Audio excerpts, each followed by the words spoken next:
I'm Bill Jolly. I'm the Executive Director of the New Hampshire Small Business Institute. I'm really excited to have you here today with our panel. We're going to be talking about industrial wind energy production from 4 different perspectives. What we're going to be doing is talking about the legislative perspective with State Senator Jeannie Forrester from District 2, I think. Yes. Okay, District 2. She's going to be talking about Senate Bills 99 and 191. What's their intent? What was the legislative intent when they were created? Where are they today?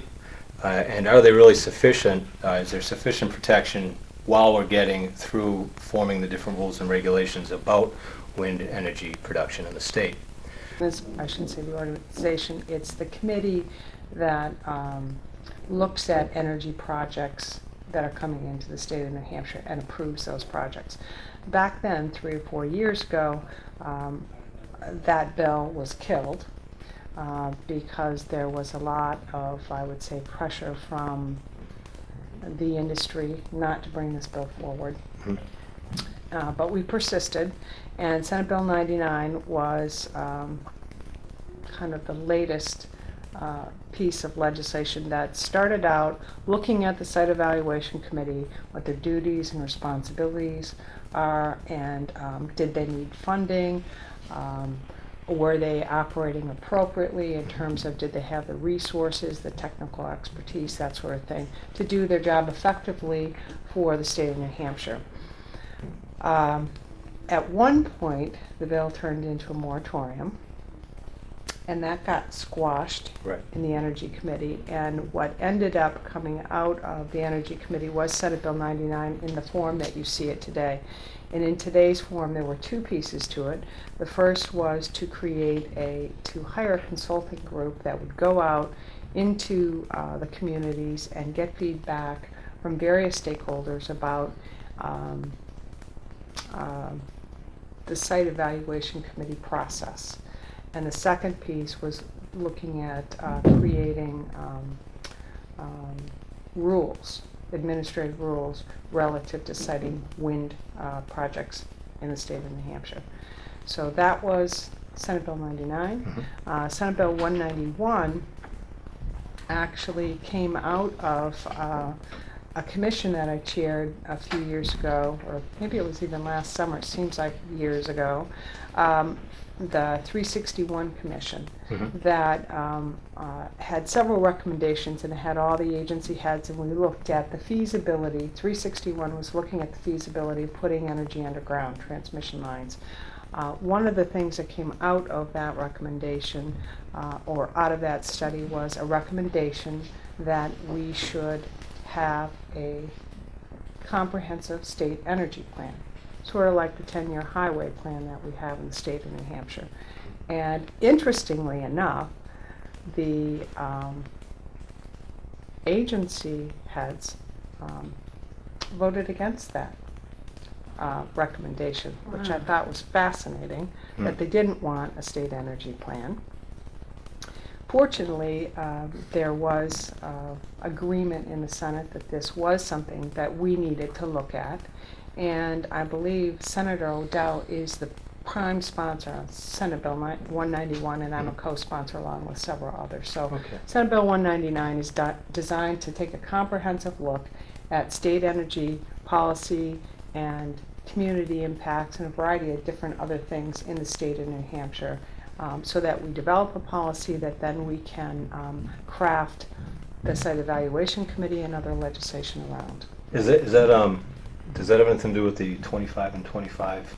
It does. Okay. 25 by 25. Yes. Okay, and is this something that would amend that, which was never really created, as I understand, it was never really a law, it's just kind of a concept. Yeah. And for those of you out there who don't know what 25 by 25 is, that has to do with Governor Lynch decided at one point during his service to the state that he wanted to see 25% renewable energy in the state of New Hampshire by the year 2025. It's not law. It was just something he decided that he'd like to see in the state of New Hampshire. And I'm not saying it's a bad thing, but we need to revisit that now because is it a viable concept? Is that really the question? Is that Well, that's up in the I air. think because of that concept, you're seeing a lot of things happening in the state of New Hampshire that we're seeing today, like in my opinion, peripheralization Sure. of wind projects and the Northern Pass. Okay. Do you think it's sufficient what we have right now while we're developing this? Do you think that there's sufficient protection for the communities, the municipalities, the people in the state? Is there sufficient protection while these rules are being crafted, or is that something that should be looked at? I have concerns about what we're doing right now because it's not law and we're going through the process. I have concerns about projects that might happen, but I am heartened by the fact that because there's such a spotlight on this now, with Senate Bill 191 looking at state energy, a state energy policy, and Senate Bill 99 looking at the Site Evaluation Committee and what they're doing. The spotlight is on the Site Evaluation Committee. Right. All eyes are on it now, so people are watching very carefully, and I think it's a very good reason why you saw them reject the interim and the recent kind of rulings relative to Wild Meadows. So Okay. it's not as strong as I'd like it to be today, but Sure. it is. I believe it is having an impact on what's happening in Kind the of state. slowing Yes. the rapid expansion. That's awesome. Okay, thank you. Hi, Jennifer. Hello, Bill. What was it that lit the fire under your feet to keep it clean, and what is it that got you to the point where now you're just standing up and just out there doing this day in and day out? Well, it has been day in and day out, Bill, and I think I don't stand alone. There are many of us that are involved, and the calm is not always there, as many of my friends know. But I think for some reason the Schneiders in Bristol held an informational meeting one evening with about 75 people present, which is pretty extraordinary That's huge. then. And it was just days before the Iberdrola company was going to make 3 presentations, one to the town of Grafton, one to Danbury, and one to my town, Alexandria. So we all went, and I would say just about everybody there had a positive view of wind turbines at that time, because at least I thought it meant one wind turbine at the top of Washburn Road, and what's the problem with that? Right. My reference was farm. I grew up seeing windmills pumping water tanks, and I had a very diminished idea of what it was all about. I went to that meeting and was horrified to hear what I heard was planned for our towns. Just horrified, along with others. And the very next day, we held a meeting, the people who were most interested and horrified, and that was the beginning. And every day since that day, it's been over 18 months, I believe, not a day has gone by in which my life isn't somehow wrapped around this topic, along with many others. So what we did was originally went to the 3 town meetings where Iberdrola presented their so-called information, and with a bunch of other residents was horrified at what we heard. We heard misrepresentations, lies, and the overall picture we were getting just didn't fit with what we knew so far. The next months were spent educating ourselves, and we hit the ground running, and we got a Facebook page. We vowed that our group would always be fact-based. If anyone spoke on behalf of an organization, which we started off as Newfound Lake Windwatch, and realized this isn't just Newfound Lake, this is New Hampshire. Right. So it became New Hampshire Windwatch. Our Facebook page immediately filled up with people who were interested, wanted information. We got a web page and educated ourselves, read everything we could, spread the news, and from that has grown a very activist group. We've had meetings in other towns and in our own towns. We've put out a newsletter that's come out a few times. We have had a community dinner supper with a movie to educate the residents of our town just before elections last year. And it became evident to us that we needed to find out what our towns thought. So the three impacted towns, Grafton, Danbury, and Alexandria, all had some sort of something on their ballots. Actually, Danbury didn't that time. The result of those elections were that the town of Grafton and the town of Alexandria said they did not want wind turbines in their town. And we also had in Alexandria the issue of decommissioning and Right. how they wanted that dealt with. Well, that told us our communities were behind us horrified ones. And so we've continued, it all evolved. There wasn't a plan at the very beginning, but we reached out to people such as Lisa and other people throughout the country. We found that you can contact researchers, you can find the people who wrote the articles, who were in charge of the press. We reached out to media with not too much success originally. And things just grew that way. And legislatively, we began attending anything to do with the SEC. Some of our group did, and got involved in the legislature. When we realized they thought that we were very silly and lightweight, we brought 2 busloads of citizens from our town. And that made Made an an impact. impact. And so it has grown. We found that Jeannie Forrester was one of our friends and who was listening to us and understood the issues. So did Skip Riley, one of our representatives. Worked very hard. Suzanne Smith, another legislator.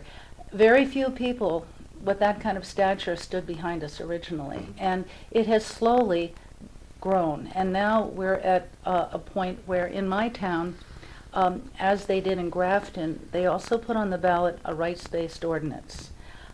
We've reached at every direction we could to try to get the message across that this is not right for our land, for our citizens, for our health, for our economy, tourism. And the rights-based ordinance is another thing that's going on now. It passed last year in Grafton. It's on the ballot for Alexandria this year. And now the project that's most affecting my town is Wild Meadows has been reduced to just the town of Danbury and Alexandria. And Grafton is no longer on the board for Iberdrola. Can you pretend I'm still in 4th grade, because it was the only year I did well, and tell me what the rights-based ordinance is? I'm not an expert in it, but this is in response to all of us realizing that our votes, our no votes, meant nothing to the people that run the state. The shock that the things we learned in social studies isn't really the way the country is run anymore. And it's an ordinance directly aimed at wind industry and basically says we want the power, we're making an ordinance that gives the power to the people of the town to make the decisions by voting on the issue of wind. So it would Industry. require a special town meeting if something came up, or has Yeah, it gone that far yet? Yeah, it's very technical. Yeah. And in summation, I can say that it is an ordinance direct at a specific aspect of the government, and Okay. it says the people have the governmental rights as compared to the state telling us that we cannot do something, we can do it. And so the funny thing is that most people watching and listening or whatever probably don't realize that it's not the communities that decide whether or not this wind turbine's going in, this industrial wind complex is going in, until Absolutely. after After the the camel's nose is already under the tent and the body's just got to follow. Absolutely, and that's the shock that propels a lot of this. Sure. People who were raised and educated to believe that it's very important to vote. Your vote does count, and it makes a difference. To find in this instance, with this industry, the Site Evaluation Committee, once a Met Tower has been approved by a town, even a town with zoning, such as yours, once that's been approved, all the power goes to the Site Evaluation Committee, and no legislator, no citizen, no expert can have much to say about it until the Site Evaluation Committee decides whether it's going to come or not come. This has really powered our reaction, I think, to a great degree. People who are not interested in being politically involved at all heard that, and that alone Riled them up. pushes some of it. See, there's a silver lining in there. Which actually brings it full circle for people that are kind of new to this. If it wasn't for Senator Forrester doing Senate Bill 99 to have some more stringent consideration for the communities, these ordinances that we're trying to push through, or folks are trying to push through, wouldn't have a lot of teeth. And so it really is, there has to be a coordination between the states, and anybody can kick me under the table and tell me I'm wrong. I'm okay with that. There has to be a coordination at the state and the local level, so that you're sending a message not just to your planning board or your select board or your city council, but also to the state, and they have to be working together. And that's what makes this a little more challenging, I bet, from a state perspective, where we're trying to get local communities to get more involved in state level politics, which doesn't happen very often in New Hampshire. For us, it was that this was beginning to look like you had a potential for an accumulation of projects where you could, if they literally were all permitted and built, you'd be at 90 or 100 wind towers, almost 360 around Cardigan. Sure. So the same thing that I think affected a lot of people locally had the same effect on us. Like, we're hitting a critical mass here. Yeah. In a concentration of proposed projects in a very specific localized geography. So that's sort of the other answer to your question. So where we are now in terms of our current position, and this was very, very thoroughly discussed internally and then ultimately by our board of trustees who in the end set policy for any nonprofit organization, was that we are not, and we are still not, opposed to wind power, industrial wind power, anywhere ever. That's not where we are. We are, for the moment, certainly open to, or you could at least say agnostic about whether there is ever a good project to build. It is a religion. Right. No, seriously. Anywhere.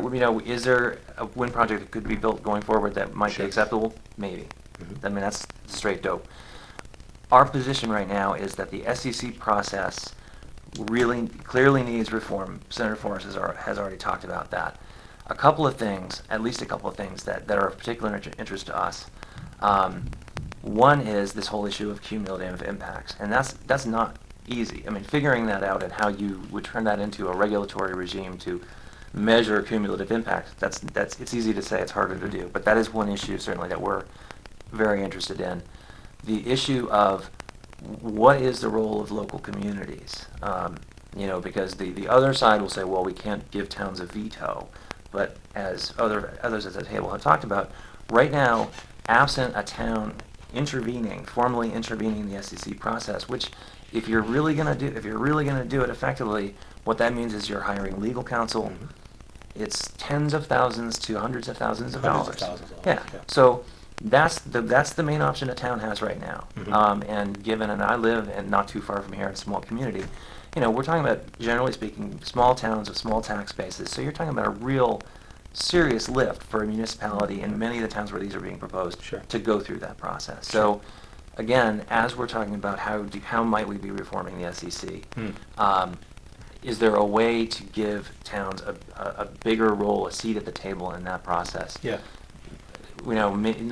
Probably still short of a town can veto a project if a town doesn't want it. But a better role, a stronger role in the process that also doesn't require this onerous burden of having to go and do the whole legal process.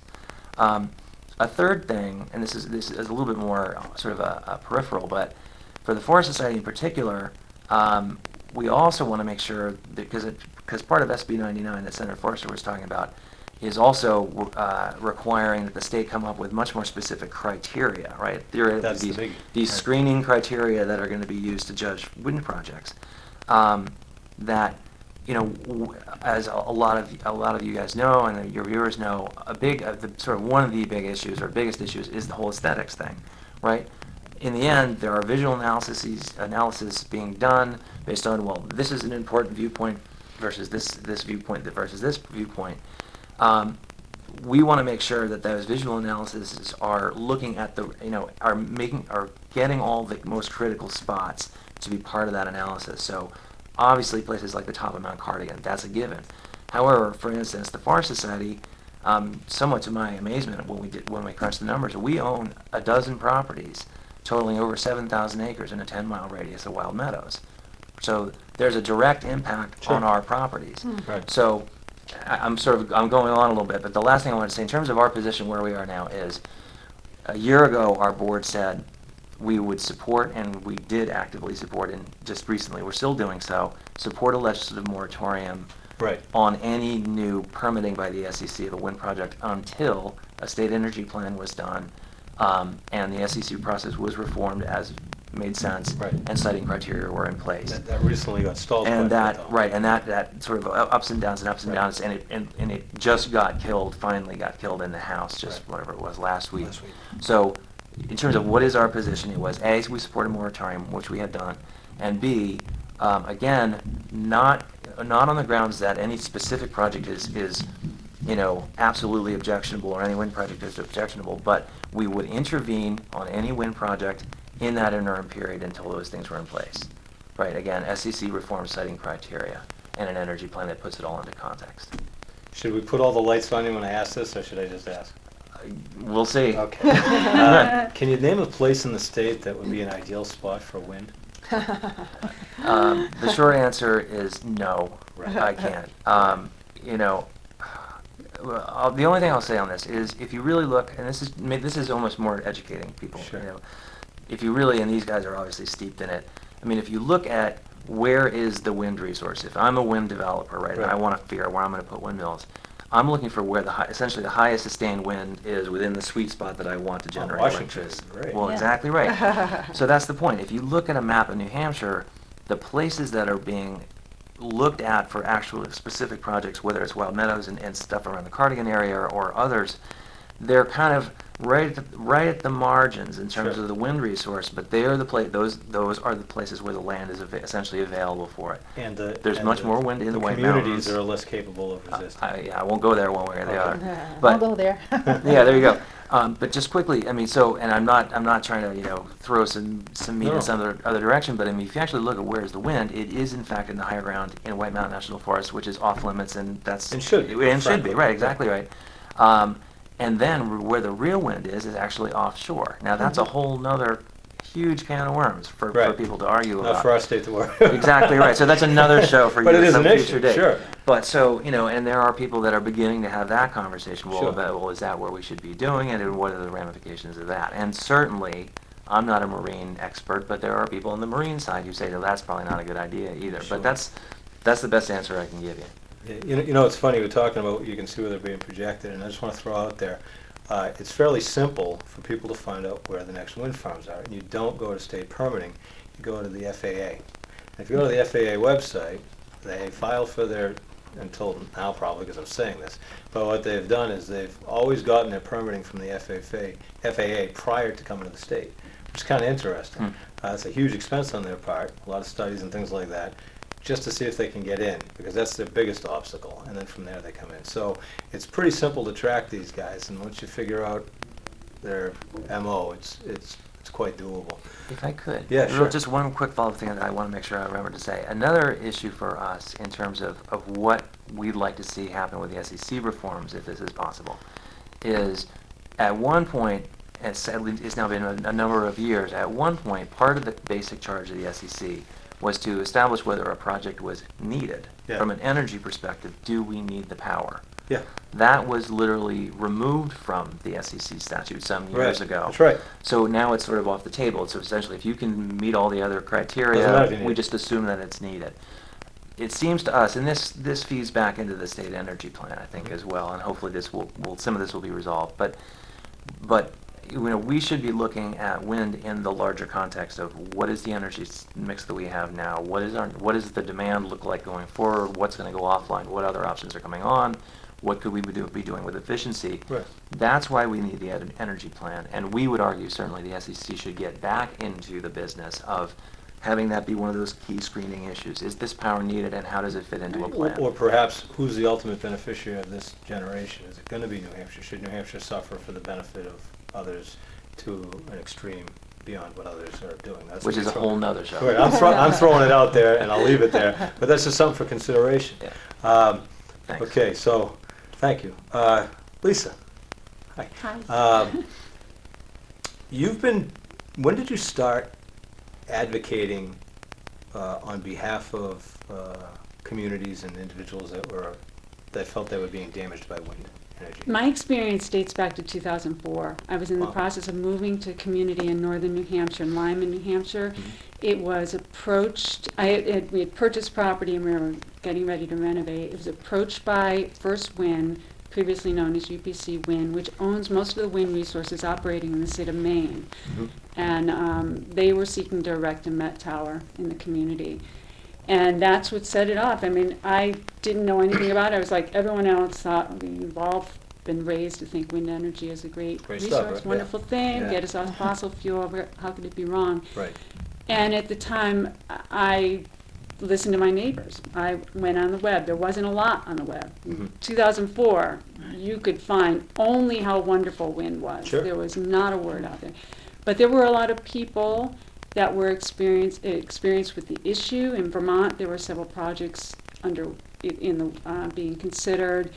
And, you know, in a situation like that, people meet people who meet people. And we ran into people from Virginia, Maryland, Wisconsin, Washington State, Kansas, New England, who were dealing with the same thing, a project proposed in their community. And then we became engaged and organized as a national effort. At that time, New England had Searsburg as an operating wind project. That was it. Searsburg was built in 1997 in southern Vermont. Okay. It was an experimental project. There was another one actually in the Cardigan Highland Range that failed. That's true. I don't But it failed long before Right. before the 90s. I think it was in the 70s. Certainly not at the scale that we're talking about, No, there were probably, I think there were about a half dozen turbines. but that's not just a guess. megawatt scale. No, they were, all that's left is the foundations, and they do leave debris behind. Yeah. And they Yeah. failed, which I think is kind of comical. That no one wants to look at that project that failed, and the technology is not different. Can we talk about that for a minute? Because I think you've done a lot of work in that area too. Cost to benefit, cost of technology to benefit, probability of success. Yeah, well, I can tell you that there are thousands of megawatts proposed to be built in New England in terms of wind energy. That's what's sitting in the interconnection queue, which is managed by the ISO New England. ISO New England manages the grid in New England. Yeah. Anyone who wants to build a power plant in New England has to register with the interconnection queue. Regardless of what type of energy it is. Yes. Okay. So that's natural gas, wind, biomass, whatever will ultimately connect to the grid, that has to register. And we have thousands of megawatts right now proposed to be built in New England. Okay. And I don't remember the number for New Hampshire. There it has a 79%, 80% failure rate. So 79, 80% of the proposals that are in the interconnection queue never get built. Okay. But no one knows where that's going, right? So we have to anticipate all of this wind may be built. And to put a really fine point on that, today New England has just over 700 megawatts of operating wind. 54% of that is operating in the state of Maine. New Hampshire's carrying its load at 25%. So we have 171 megawatts operating in the state of New Hampshire. Okay, that's where we are today. That represents roughly 1.5% of all of our energy needs. If you added up all of the state mandates, so all 6 states have mandates Okay. for renewable energy.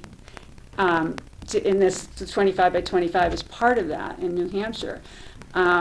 If you add up all the mandates for what we call class 1 or wind resources to be built between now and 2020, we have to build 9,000 megawatts of wind between now and 2020 just to stay legal within the laws that are in place on the books today. So let me back up again. My 4th grade reading. Yeah, yes. 9,000 Megawatts. megawatts. What does that translate to in turbines? 3,000 3-megawatt turbines 3,000 have to be turbines. built between now. That's basically we're talking about in order to meet the laws that are on the books today. In We are what's- out of compliance in New Hampshire, Massachusetts, Connecticut, Maine, Rhode Island, and Vermont. In order to meet those laws as a region, we have to build roughly 400 3-megawatt turbines every year from now until 2020. It's an impossible task. It can't be done. It can't be done. But that's what our laws are saying today. And people need to understand that when we build wind in New Hampshire,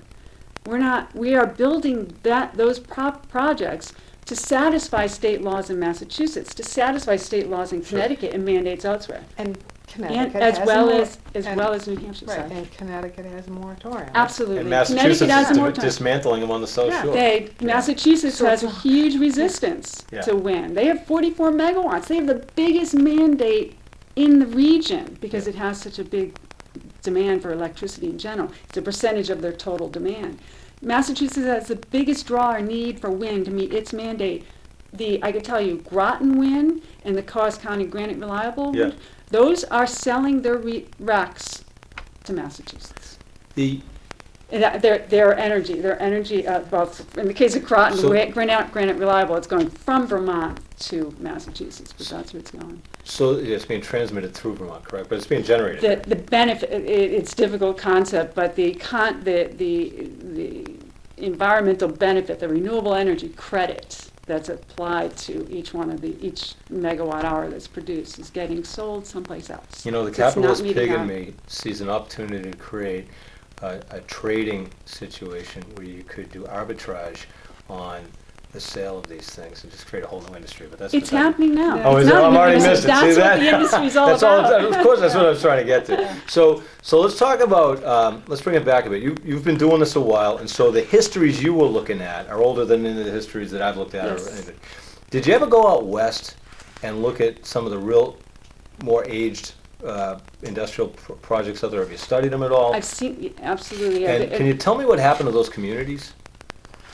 Well, there is the 1980s history of wind, and then there's the 1990s and 2000s history of wind. So that is, those projects were built because the tax benefits were available from the federal government. Okay. The tax benefits stopped, Sure. and those projects disappeared. They were left to rot. They fell over. And some of them are turbines are being still there? repowered.